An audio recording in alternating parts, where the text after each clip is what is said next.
আসসালামু আলাইকুম। সুন্দরবন ফার্নিচারের পক্ষ থেকে সবাইকে স্বাগত। আলহামদুলিল্লাহ, আজকে চলে আসলাম আপনাদের সামনে আরেকটি এস মডেল সোফা নিয়ে। সোফাটি হলো সম্পূর্ণ চিটাং সেগুন কাঠের ও ইটালিয়ান কেমিক্যাল দ্বারা লেগার পলিশ করা। সোফাটি হচ্ছে এরকম 2-2-1 এবং সাথে খুব সুন্দর একটা গ্লাস টপ টেবিল থাকবে। টেবিলটার গ্লাসটি হবে 10 মিলি মোটা, 21-36 গ্লাসের সাইজটা হবে। যাক, সর্বপ্রথম আপনার এস মডেল সাইডের সোফাটা সোফার সাইডটা দেখায়। সাইডটা দেখেন এরকম এসের কারণে বেঁধে আমরা এটাকে এস মডেল বলে থাকি এবং খুব সুন্দর করে জালি মডেল কাজ করে দেওয়া আছে। নিচে যে পায়াটি 4.5 ইঞ্চি বাই 4.5 ইঞ্চি কাঠ কেটে, মোটা কাঠ কেটে এটা টনে কাজ করে দেওয়া হয়। এবং এর পাশাপাশি দেখেন আপনারা যে চুরি গাছগুলো করে দেওয়া আছে, বিটগুলো খুব সুন্দরভাবে করে দেওয়া আছে। এবং এই যে হাতাটা দেখতেছেন, এই হাতাটা আমাদের 3 ইঞ্চি মোটা, এই হাতাটা 3 ইঞ্চি মোটা এবং এইভাবে আছে 15 ইঞ্চি। হাতাতে পিতলের কাজ করে দেওয়া আছে খুব সুন্দরভাবে।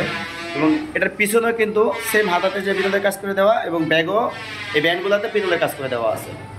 ঠিক আছে, প্রত্যেকটি পিতলের কাজ খুব নিখুঁতভাবে করে দেওয়া এবং যত্ন সহকারে আমরা চেষ্টা করি খুব সুন্দরভাবে লেকারের কাজটি করার। বিশেষ করে আমাদের লেকারের কাজটি খুবই উন্নত মানের, ইটালিয়ান কেমিক্যাল দ্বারা লেকার মানিশ করা এবং এই জন্য অনেক গ্লেজি আমাদের যে লেকারটা। আসলে আমরা সবসময় চেষ্টা করি যে ভালো মানের কাঠ ব্যবহার করার, কারণ আমিও টাকা দিয়ে কাঠ কিনে আপনাদের জন্য দেই। তো আলহামদুলিল্লাহ চেষ্টা করি সবসময় একটু ভালো মানের কাঠ দেওয়ার। এই যে আজকে আমার কেউ এক সেট মাল পাইকারি এক দোকানে দিয়ে দিচ্ছি।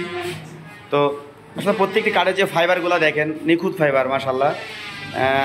তো এই সোফাটা আমাদের থেকে নিলে আপনারা আমার থেকে নিতে পারবেন মাত্র 28,000 টাকা। এটা আমার 28,000 টাকা দেওয়া আছে আমার পেজে।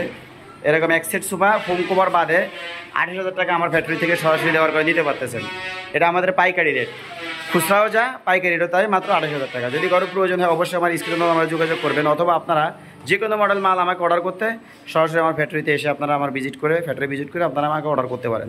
ধন্যবাদ সবাইকে। আসসালামু আলাইকুম।